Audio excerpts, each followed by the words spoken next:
Okay, episode 6. Obviously, this Motorvate is working. I can't believe we're already up to this episode. And first of all, I apologize that this is only going to be a little over an hour because I think that my guest today and I could probably talk all day and you guys would probably all go, shut up, okay? Because we have so much to say.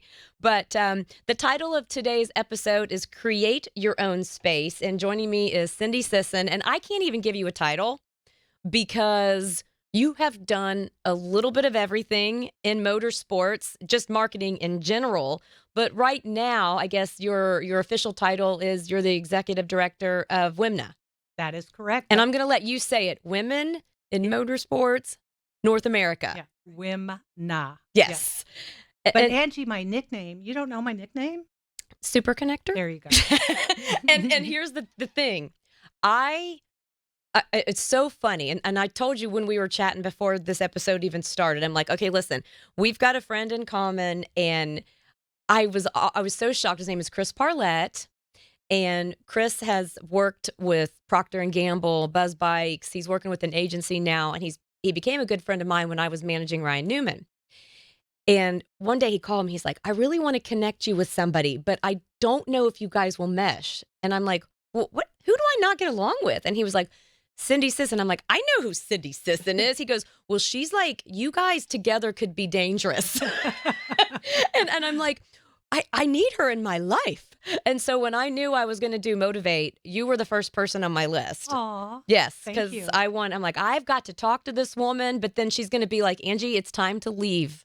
Please, I've got things to do. So thank you for joining me today. It's an honor to get up at the crack of dawn to be here with you and drive all the way from Mooresville in the traffic.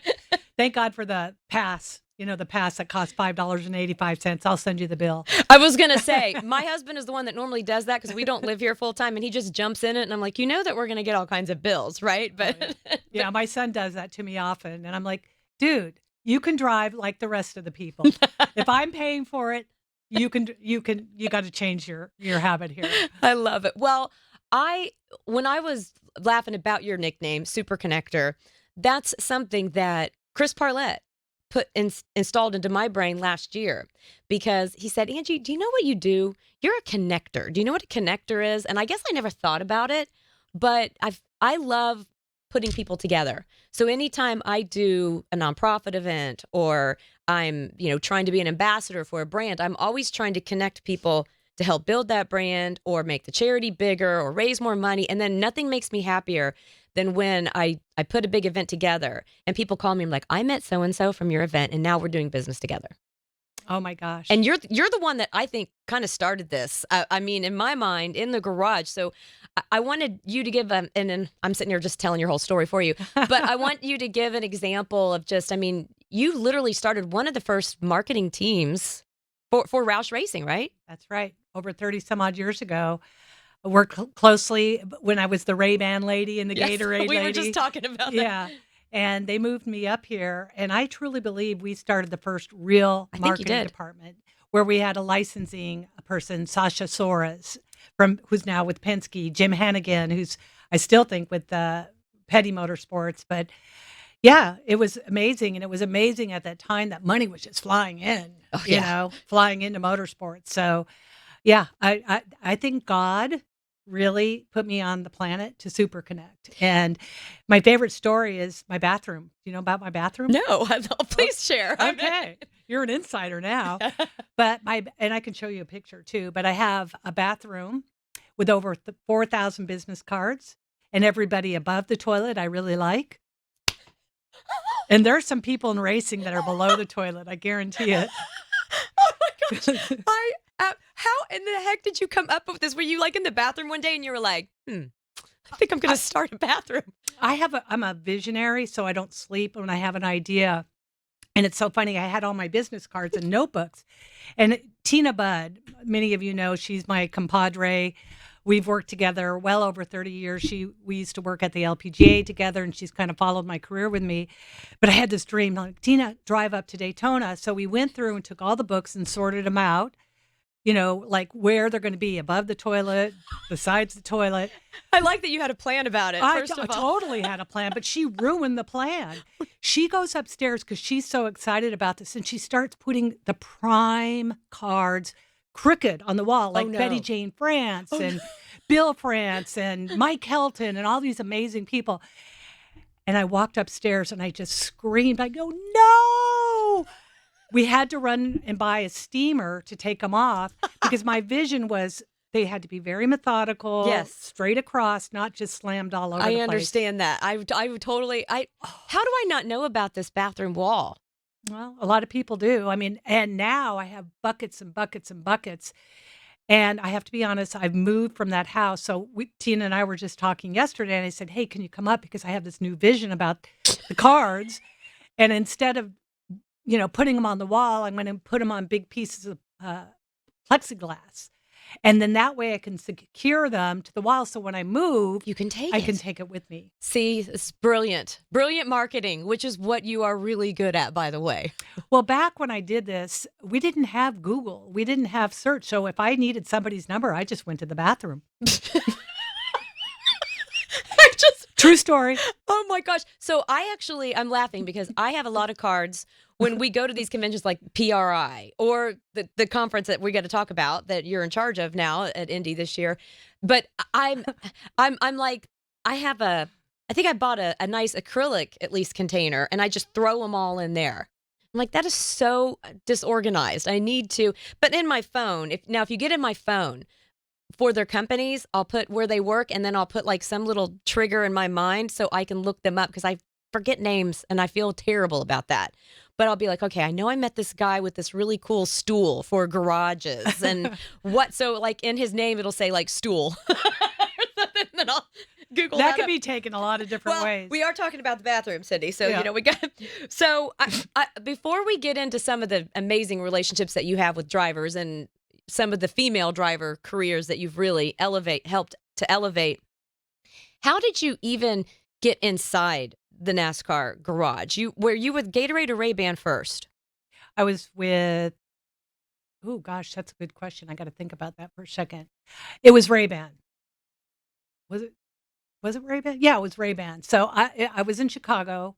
No, it was Gatorade. Okay. Because I was working for Gatorade. And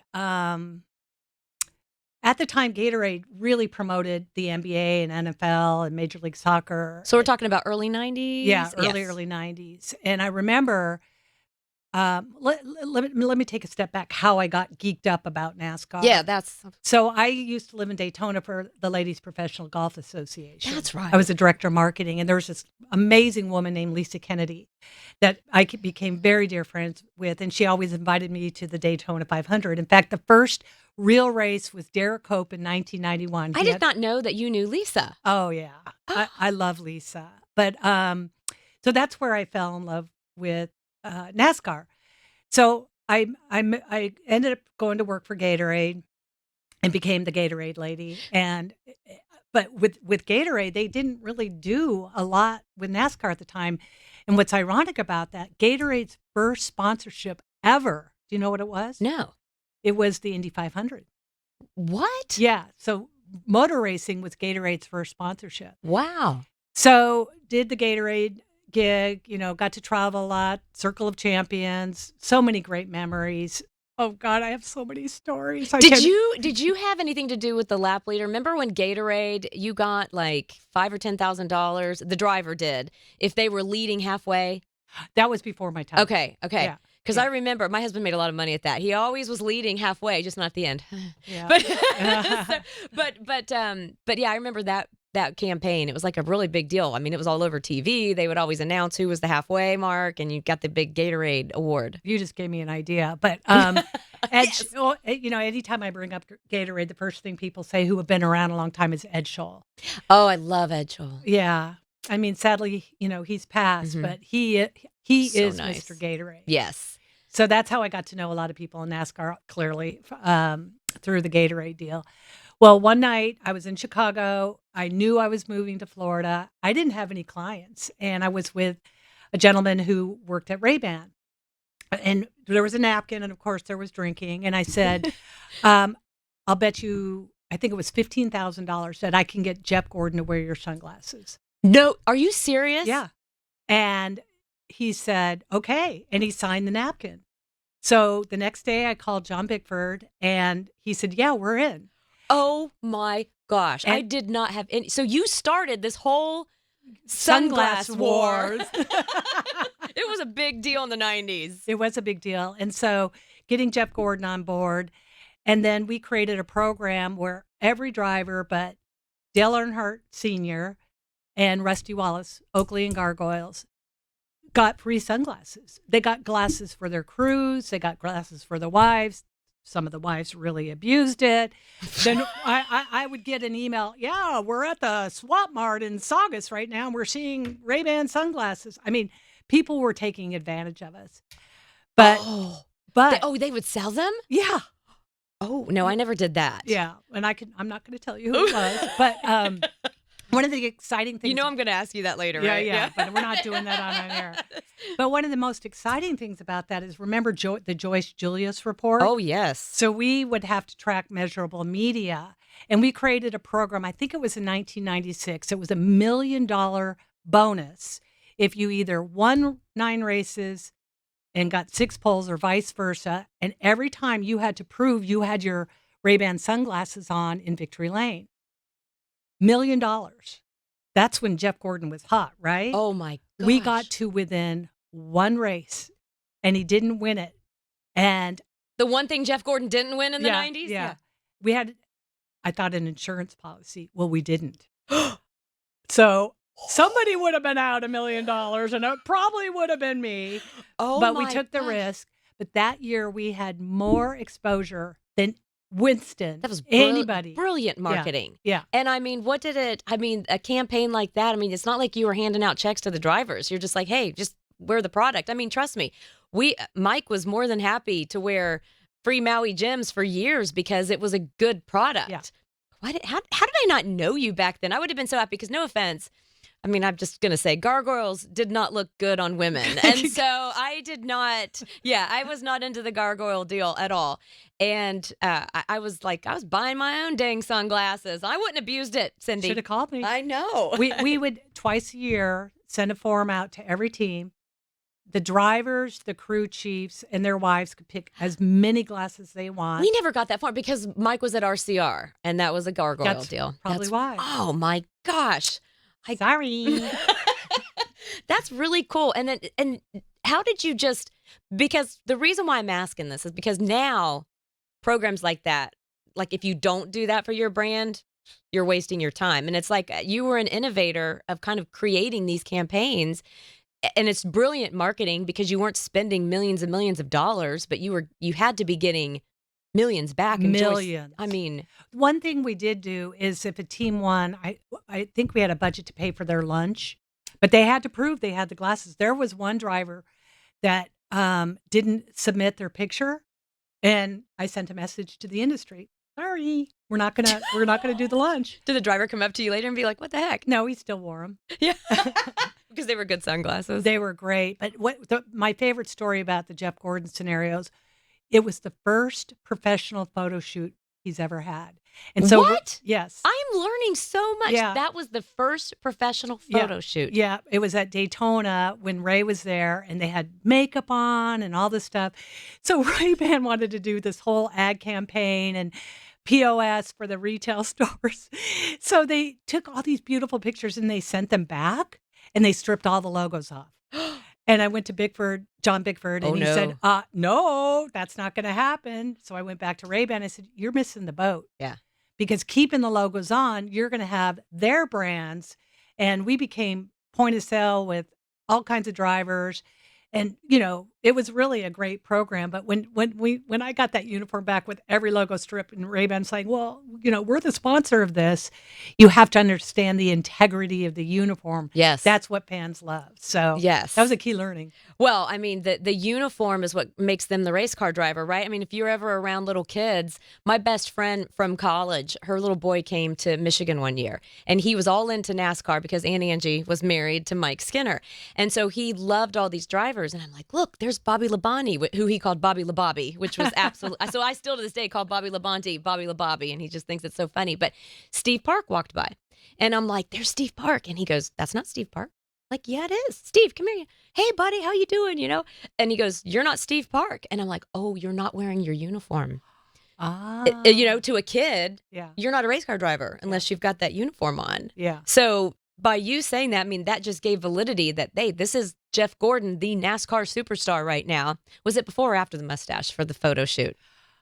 I don't think it has the mustache. I know Tina has the poster in her house, so I'm going to have to ask her and get back to you on I that. do. I want to see that. But I remember being at Sears Point, there's not NASCAR. I mean, even though there's track, and we were downtown at whatever they call that down there, where everybody goes. The little Sonoma Square.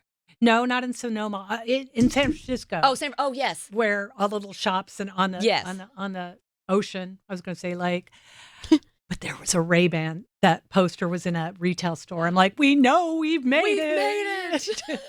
So that was pretty cool. So you did that. Then you go to Roush, and you guys start really ramping up marketing programs for race teams. I mean, think about everything you've done in the sport for brands and race teams. And you just keep implementing these, if you think about it, common sense, just smart ideas. And the fact that you just had the guts to say, I can get Jeff Gordon a pair of your sunglasses, sign this napkin right here, sir, and go cat go. I mean, have you always just had the ability to just ask for what you want? Because I'm struggling with that. We were talking about this earlier. I'm pretty wide open and I do so many different things, but sometimes I think I'm too nice. I'm like, well, I can do this for you. And then I don't like charge enough, or I don't, if it's for me, I guess I back off. If it's for somebody else, I'm like a bulldog. But if it's for me, I'm kind of like, I don't know if I should ask or not. I don't want to abuse the situation. And I'm like, why everybody else is? Why can't I just ask, right? 100%. I feel I give a lot away too. I mean, but again, my philosophy in life is when you know me, you have my bathroom wall. So I'm going to give it away because it always comes back in spades. I'm totally giving you a card today for your bathroom wall, and I better be above the toilet. A lot of people say that. Yeah. But I think it's really important in life to be a giver, because if you're always asking and you're not giving back, correct, it does not work. And that's the balance I think that I'm always trying to make sure, because I don't want to walk away and somebody say, oh my gosh, she's always asking for something, even if it's for charity. And now I've actually learned in my older age now to say no to people. Yeah, I'm still working on that. Because and that's another thing I wanted to say. I told you earlier today, like, I feel like I'm your mini me. Like, I'm coming kind of like, okay, I'm going to learn from Cindy. And then as I go through the sport, I'll never forget. When I was managing Newman, I was talking to a lady that was one of the brand marketers for one of his sponsors. And we were just talking, and I'm like, oh, I've done that. Yeah, I know that person. Oh, yeah, I worked on that campaign. Oh, I've done this. I've done that. I've done this. I've done that. And I remember she looked at me almost like she didn't believe me. Like, wow, you've kind of done a lot. And I'm like, I really have. But you have, right? So it's possible. Do people ever look at you and go, what haven't you done then? I mean, they call it the 9 lives. I mean, when I start saying my career, people cannot believe it. I mean, I want to write a book one day. You need to. I have a book inside of me. It's called How to Succeed in Business Without Really Crying. The problem is I cry all the time. But I love that. There are so many stories that I just feel blessed. Every day I wake up, I feel blessed. Even with the summit coming up, just things that are happening and people that are coming after us. It's been an amazing journey in my career. I want to get to the summit, but I want to have a little fun too, because you've not only worked with brands, but you've worked with some pretty big name drivers. And I know that Lynn St. James, who I look up to because she's just amazing. You guys are very close. Right. How did you and Lynn St. James get hooked up? And maybe share a couple fun stories, because I've got a prop here that I just learned today that we got to share with all the folks listening. So back in, I think it was 91, and I'm going to be maybe 91. When I was working with the LPGA, I was living in Daytona, and I found out she was racing in Sebring. And I thought, maybe if I bring Lynn some LPGA shirts, she'll wear them. And I just love the fact that you were thinking, okay, she's like a big name. She's getting a lot of press right now. Yeah. I'm going to take her my company. Yeah. So I drove out there and she won the race. Oh my gosh. And that's the first day we really met. And we've been best friends ever since. There's times we're like sisters, there's the good times and the bad times, but we're there for each other. Unconditional love forever and ever and ever. In fact, I have this beautiful watch. Very beautiful. I see that. That she gave me. And it's a Rolex from one of her championships. And I wear it every day. I'm so proud of it. You can see I also have my Apple Watch. I love that you're double watching right now. That's so I can get the beat because it's summit time and there's a lot of stuff going on right now. Well, and I want to ask you about the summit because I know obviously Lynn St. James is a big, she helped create it, right? I mean, she's one of the founders or the founder of the Women in Motorsports North America. But the summit that you guys do, is this third or fourth year? This will be our fourth year. Okay. There's a little background how it all started. So in 1991, when I was with the LPGA, we had a similar problem in golf as we do in the automotive industry, and that's not understanding and marketing to women correctly. So, amen. So in the golf industry, I raised my hand. I said, we are going to start Women in Golf Summit 91 to teach the golf industry on the economic value of the women golfer. And I went out and I got the PGA Tour, the USGA, the LPGA, all the NGBs, and the Women's Sports Foundation, which Lynn was the president at the time. Okay. So for about 6 months, we would meet once a month, what are our goals and objectives, and we were going to do it in Daytona. And once we got it out into the media, we did a big press conference at the PGA show. Oh my gosh, we had 450 people at the first summit. We hired a political strategist so it didn't look like a male bashing session. Yes. We're always about our allies. Yes. If the men are not at the table, it ain't going to happen. Exactly.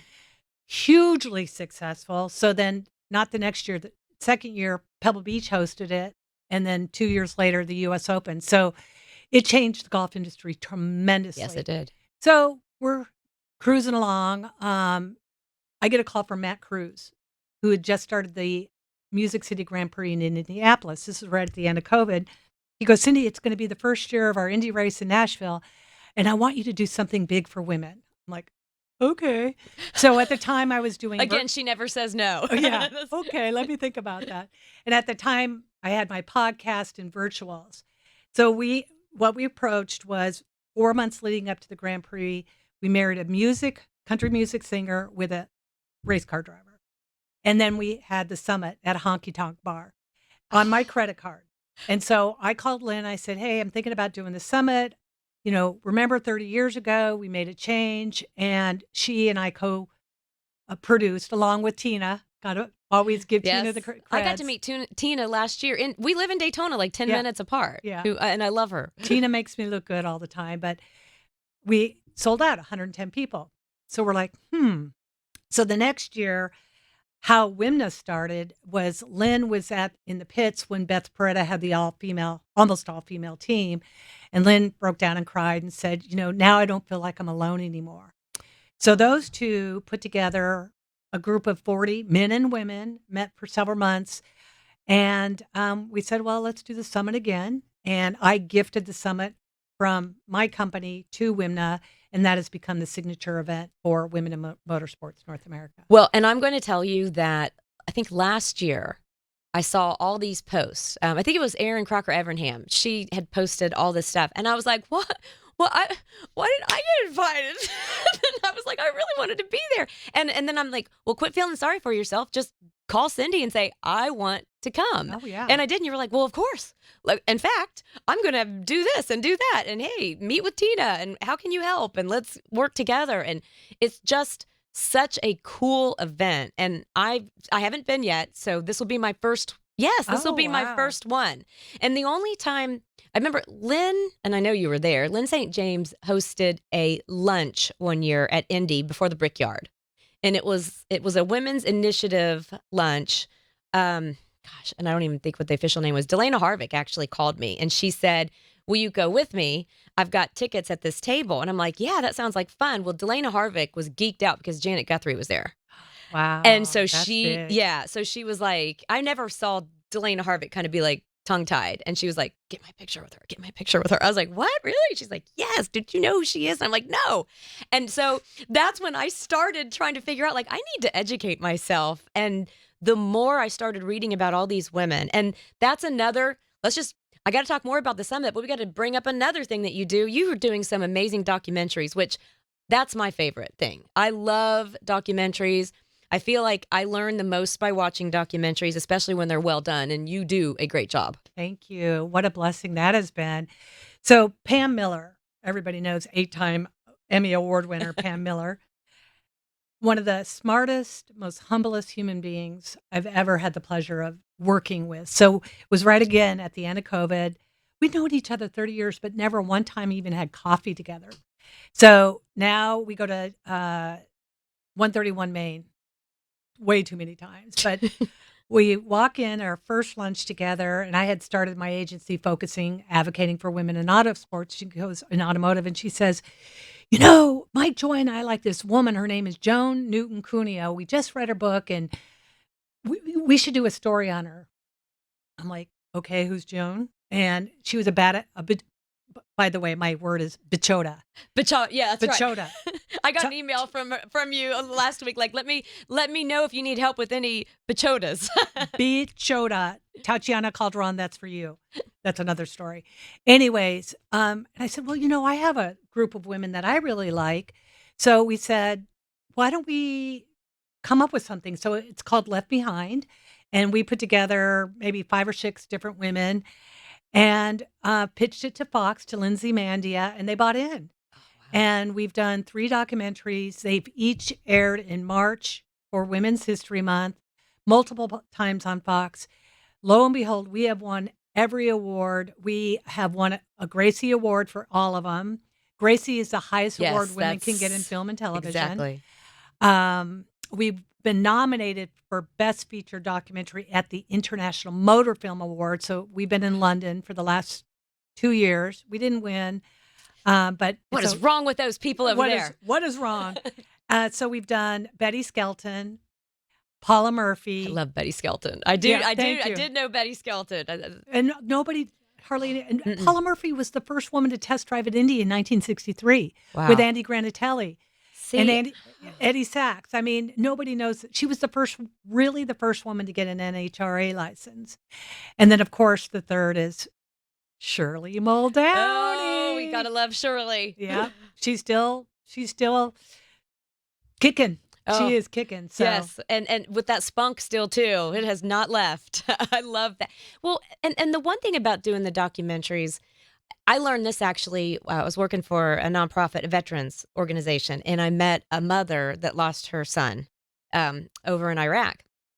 And she was talking about how important Memorial Day was because she did not want her son's name to be forgotten. I get choked up. I can't hardly talk about it. But the fact that you are bringing these names to the forefront and doing such a professional, beautiful job of telling their story, because sometimes I feel like women in motorsports don't get the high-end production, right? Yeah. No one really cares about that. Yeah. We want to talk about, Richard Petty, which I love Richard Petty, yeah. But there were so many women that had so much determination and tenacity, and the fact of what they did in a real man's world back then. Yeah. I mean, you guys were talking about women were not allowed in the garage, and these women were like, well, I'm going to put my foot in there. Yeah. And just share their stories in such a beautiful way. Yeah. So are you going to keep doing it? Yes, good. For sure. Okay. But the one thing, like Betty Skelton as an example, I mean, she was an champion aviatrix, and she retired and became a private pilot. And her first client was Bill France Sr. What? Yes. I need to watch these. I haven't watched these yet. Yeah. I've only watched a little snippet, and I'm like, okay, it's like must-see TV. Where can we find those? They're all on YouTube. So YouTube. Okay. Yeah. But what's amazing is Bill France Sr. said, kind of, you're a Bachota. You should come race at the beaches of Daytona, NASCAR. What's a NASCAR? And so Bill France invited her. He found her. Yes. Bill France Sr. So she goes, I need a sponsor. So he got Dodge. And after 2 years, she meets this guy named Harley girl. Yeah. Bill Mitchell and Zora Duntop, and they built her a really cool car. So she's racing down the straightaway, the beaches of Daytona. Well, women couldn't race circle tracks back then. They couldn't get their AAA license. Oh. So Corvette built her a gold Corvette, and she led the NASCAR races at the circle tracks because she couldn't drive in the races. Hello. I mean, yes. Yeah. I want to ask you this, and I know you'll give me an honest answer. Why do you think we still do not have we have female drivers in IndyCar, in NASCAR, in sports car, Trans Am, everything, right? And it seems like they get the victories in the lower levels, but why can't we get, even in the Craftsman Truck Series, Xfinity Series, and the Cup Series for NASCAR? And I know Danica won at Indy, which was amazing, Right. but why I wanted Danica Patrick to win so bad in NASCAR. I really did. Like, why? What is missing? What do you think is missing? That's a really difficult question. I know to there's ask. so many things. That's another episode, but yeah, that's a really complicated. There will be. But you can talk about seat time, you can talk about funding, you can talk about coaching, I mean, on and on. And there's some great programs going on right now for the younger ladies. We're working with More Than Equal out of London that is, searching for the first female Formula One driver. Yeah. So that's a question that I get asked all the time. I'm not a guru. I can't answer it, but it's pretty sad. And, the last 2 years we've had a program called Accelerator that was sponsored by Busch Light. It was a $200,000 contingency fund. First prize is $125,000, second $50,000 and $25,000. We'll be announcing this year's winner. Well, the sponsor, Busch Light, only allowed women 21 and older in NASCAR. I'm putting this in the universe, people. I am looking for a partner for all women, all ages, all series, 7 figures or more, because that will help these women out.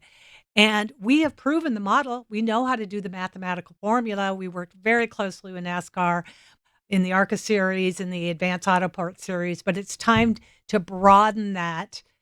And I am putting that into the universe. People hear me, call me. Well, and because if you think about it, the people, the fans, right? The people that are watching the sport, whenever you do get a female driver, they are usually the most popular on social media. They're the most popular with the fans. I mean, Haley Deegan in NASCAR was just getting ridiculous follows on, with her social media and getting a lot of TV time.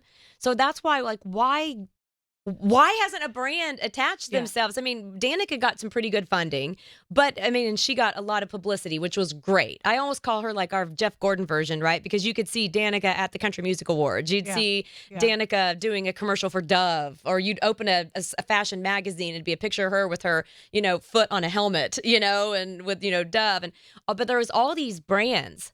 And I know for a fact, I know Catherine Legg, that she's got Elf Cosmetics over with Indy. And like, I guess Elf has said, hey, we saw a huge bump. Yeah. I mean, people started paying attention to our brand. So it's like, hello, people. Like you said, put it out in the universe, like jump on board. Yeah. I mean, Beth Peretta, the exposure she got the year that she raced Indy, I don't know the exact number, but it was like she got more exposure than all IndyCar teams combined.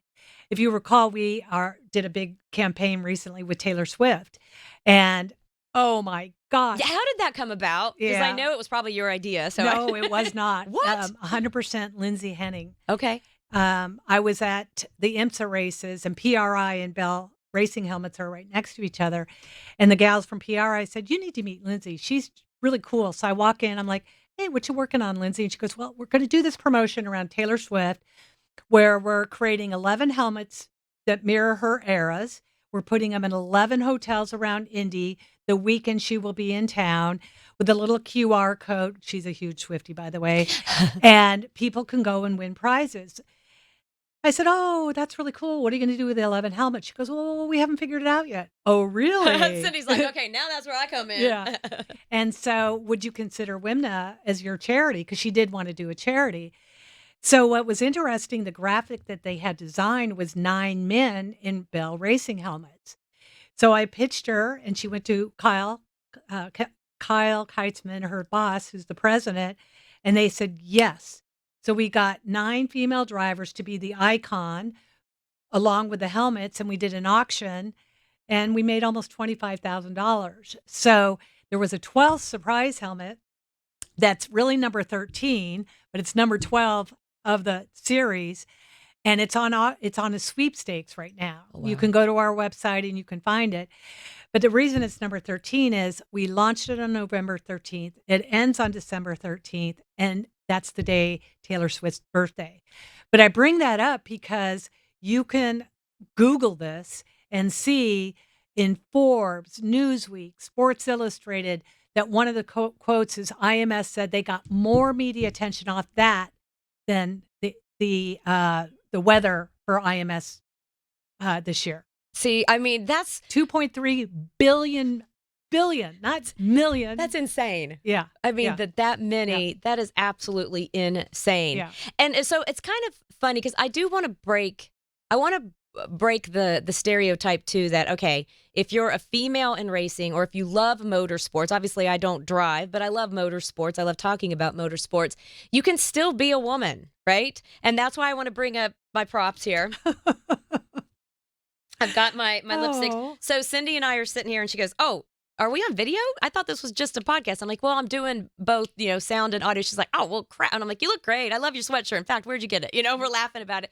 And then she goes, "All right, I need some lipstick." And I'm like, I love her. And so I'm like, all right, I got this. Well, no, you're wearing red. You probably need this one. And I'm like, getting all my lipsticks out. Please share the story. Yeah. Your lipstick story. She goes, and you're going, my story, lipstick. I'm like, no, what? I'm so out of touch. Okay, she's going to kill me, but we love you, by the way. Preempt. Lynn St. James, 93, 45 years old, rookie of the year, has to go into her press, big media room.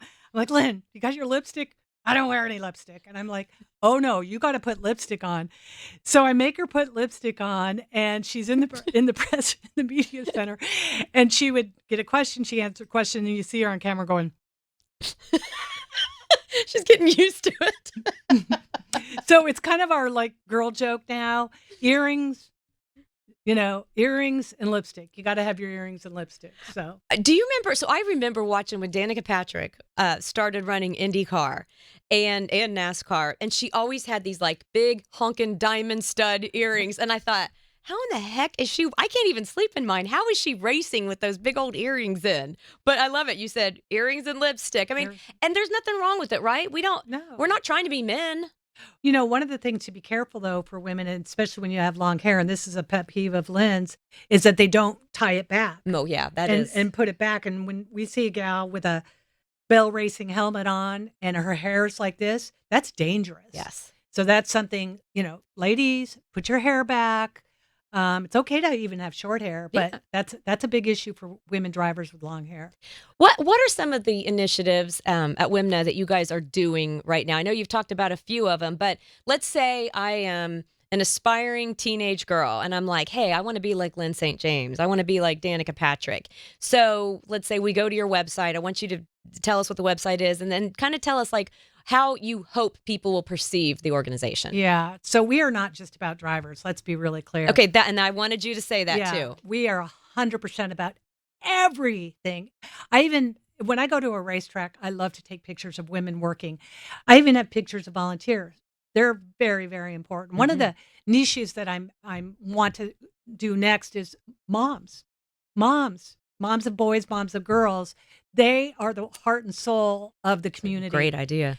Yeah, but one of the things I'm most excited about is what you bring up is the college girls and the high school girls. So last 2 summits we've had maybe 4 universities. And this year we made a huge emphasis to get students there. We're probably up to 15 academic institutions. So we provided a special price. Well, we came up with a program called Speed Network, Fast Track Your Career. And when a gal signs up, she gets a link to submit an application. And we have selected 7 HR people from 7 disciplines in the sport. We'll pick 7 women and do 7 minutes of speed interviewing the Monday before the summit. What an opportunity. And those gals will win a scholarship for participating.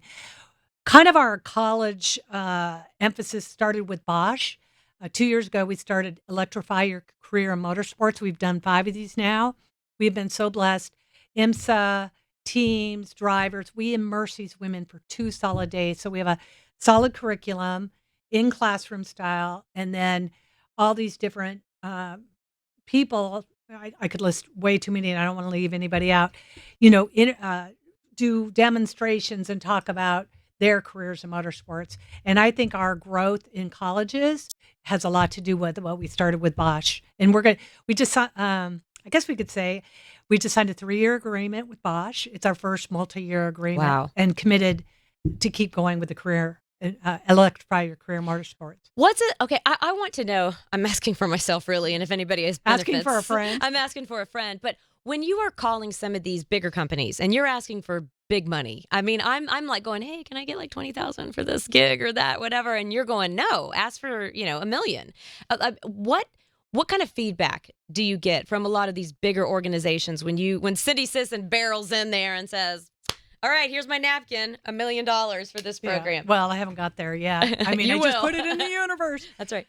But, we have to be really careful. We're still a not-for-profit. And the first 18 months, 2 years of WIMNA, I worked for free. I didn't make a penny. And so I will give credit to Busch Light for kind of giving us the seed money so it can finally get paid for the work. So it's not like we're flowing in cash right now. Our biggest fundraiser is the summit. But eventually, on December 2nd, our entire board has a meeting about eventually, and we are giving the money away now. Like we've done some events where if drivers show up, we'll pay them to be there. But it's going to be to the point we really have to. It's just not doing scholarships and grants. We're investing in events that we have to pay for, where we bring people in and teach them about the industry. So our advocacy work costs money as well. I want to share another program that we're very proud of. It's called the Shiro Award. And the Shiro Award is where you can nominate your Shiro who has gone above and beyond the call of duty for. This year it was, I think, $175, and you write 250 words why she's your Shiro. And this is sponsored by Jostens. Oh, I love and that. Advent Health. Wow. So last year we just did it with Jostens. Advent Health came on this year. We had 13 nominees last year. We just had 23. We have a panel of judges that got the nominations, and the winner will be highlighted at the summit. The Shiro will be, and we hope to grow that, because how many times have you gone to the racetrack and you see that lady sitting there doing credentials? Yes. And you go up, hey, what's your name? It's Hilda. Hilda, how long have you been doing this? 25 years. Yeah. Hilda, are you a volunteer? Yes, I'm a volunteer. Those are my Shiros. And I have tons of pictures of Hilda's out there. And I'm glad you brought that up. And the fact that you said, I did this for so many years without making a dime, because I think sometimes the mentality with some of our, younger generation coming up is you have to be paid for everything, right?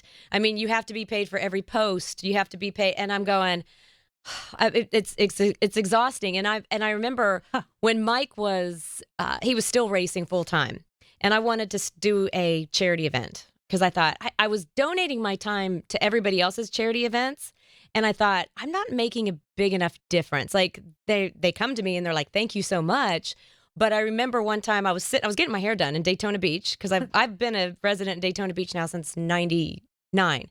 And this lady came in and she was, because I love dogs, and she owned an animal rescue, and she was crying because her bills were just getting to be so big, and the rescue was growing, but she didn't have the money to take care of all the dogs and feed them and all this. And I asked her, I'm like, hey, how much money, do you think you need for a year to like make your organization just, sustainable? Just sustainable. Yeah. And she goes, probably like $15,000. I'm like, that's it? That's all you need is $15,000? And she's like, yeah, but it's really hard to raise $15,000 locally. And I'm like, okay. So I went home and I told Mike, I'm like, you know how I've been helping out with everybody else's charity events? And he goes, yeah. I said, I think we should do our own. I think, we should do, and we always have that kind of Western vibe. Mike was the gunslinger or whatever, and we kind of like that whole Western thing. So one of my girlfriends, and she's passed away now, her name was Peg Bender. She was so sweet. She goes, I think you should call it the Skinner Roundup. You guys are all about your cowboy boots and I'm like, that's a great idea. So we started a nonprofit in Daytona, and I'm like, all the money is going to stay in Daytona Beach or Volusia County, at least. I don't want, no offense, but I have a lot of friends that have great nonprofits, but I'm not making a difference, and I want to make a difference in my community.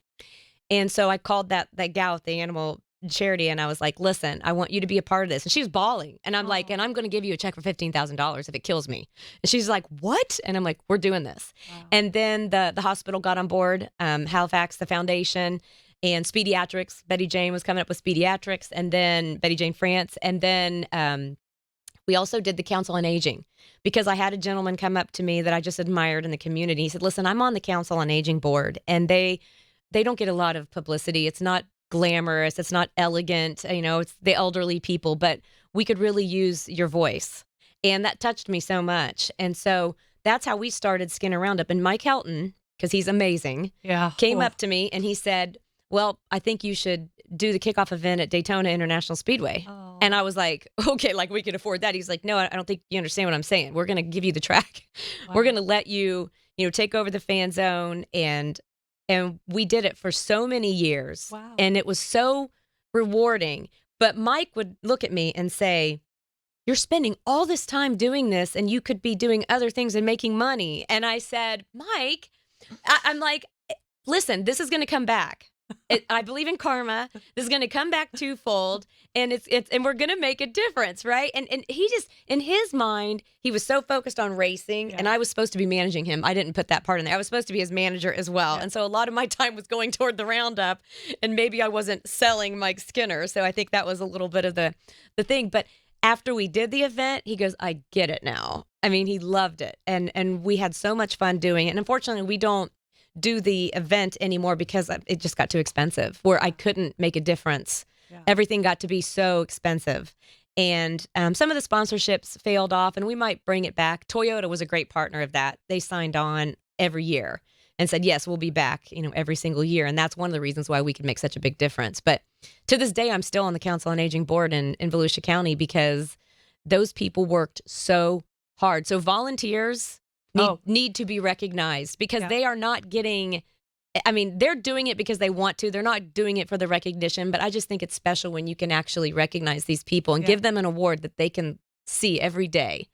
Yeah. When I do a lot of public speaking now, and that's the number one thing I talk about. Actually, two things: volunteer, and LinkedIn.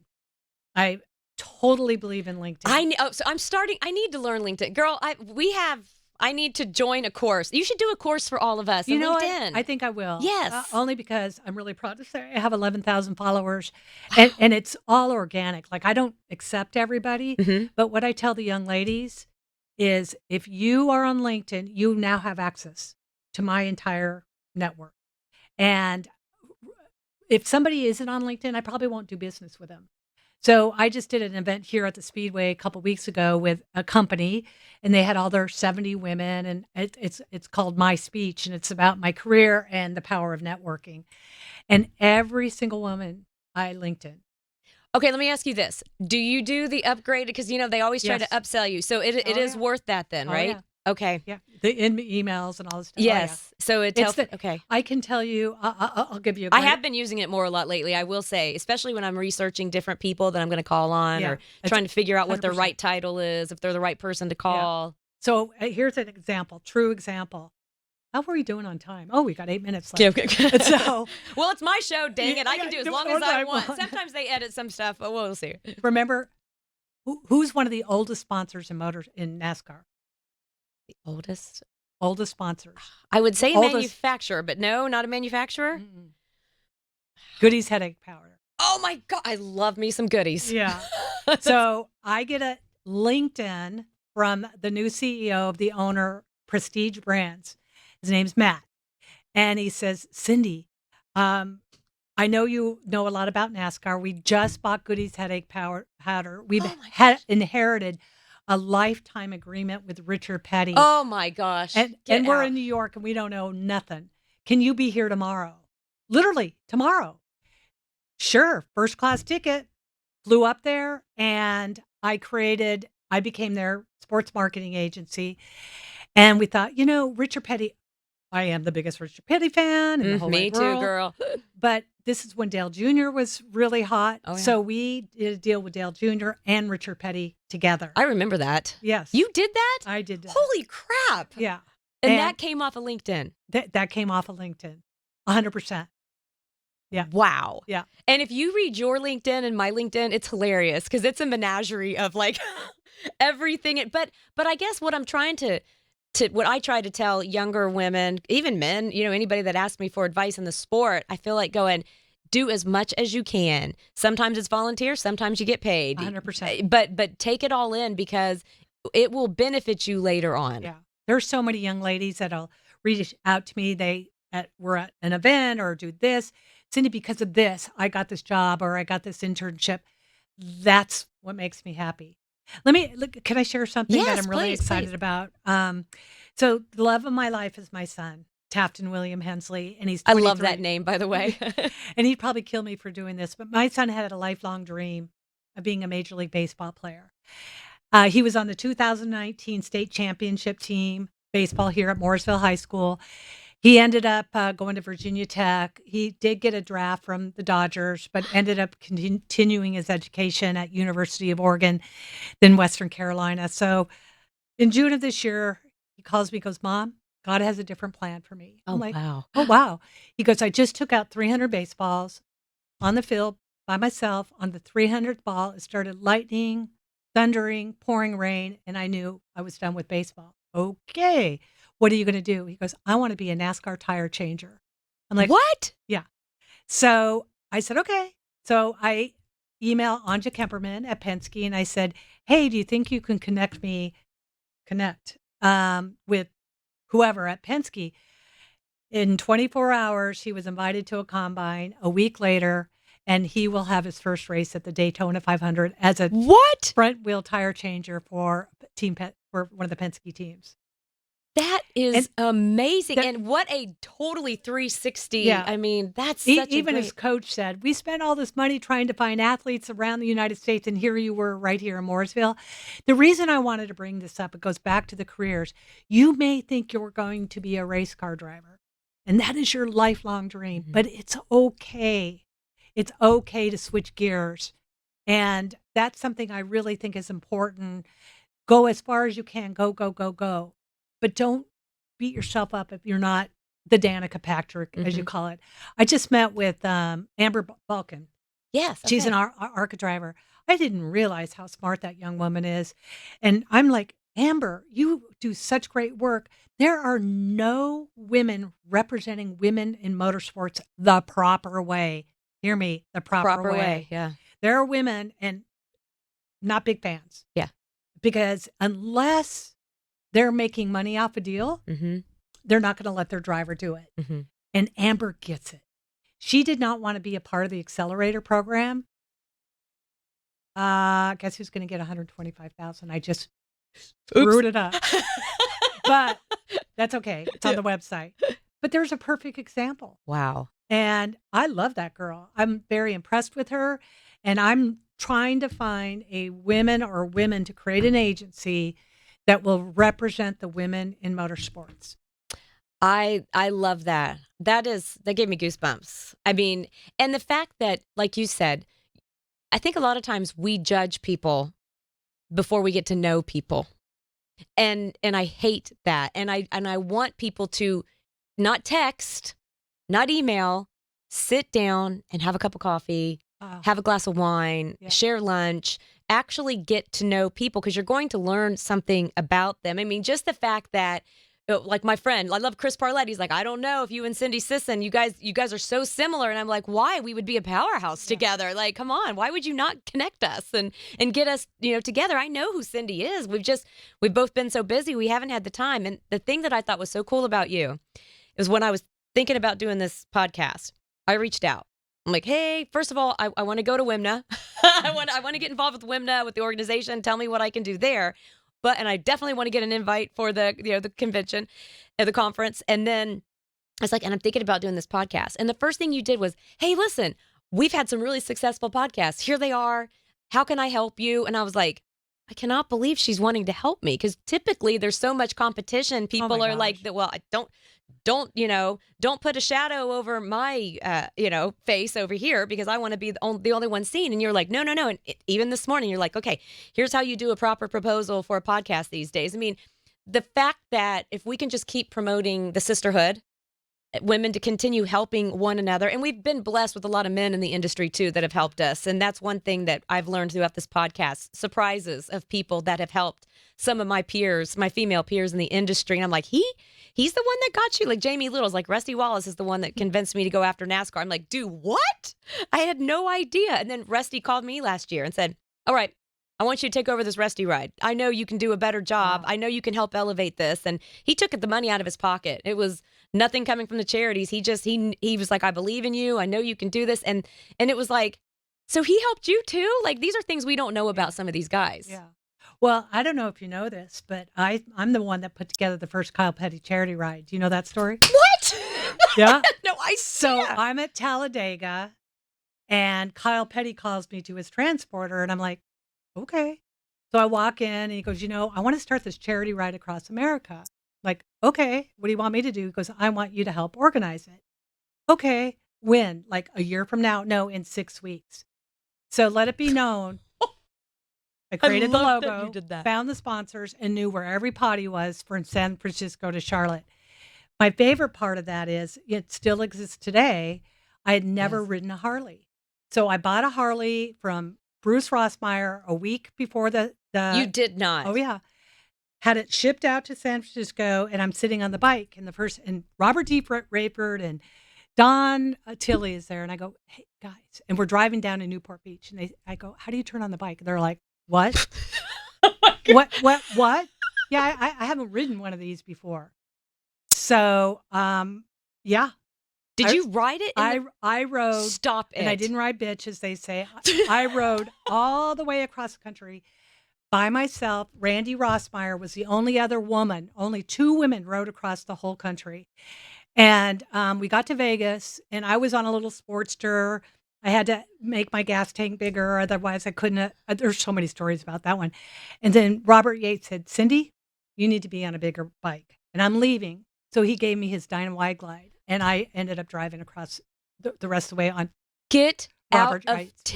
Yeah. Oh, True my story. heavens. So, I actually spoke at Biker and Bells at Sturgis a couple years ago. And all the women in there were like, why aren't you riding your own bike? And I'm like, well, they're like, Angie, they're all giving me coupons. Like, here's free coupons that Harley offers to learn how to ride a bike. So I'm actually trying to do that. That's a bucket list item. And I'm wanting to do it before Bike Week this year at Daytona.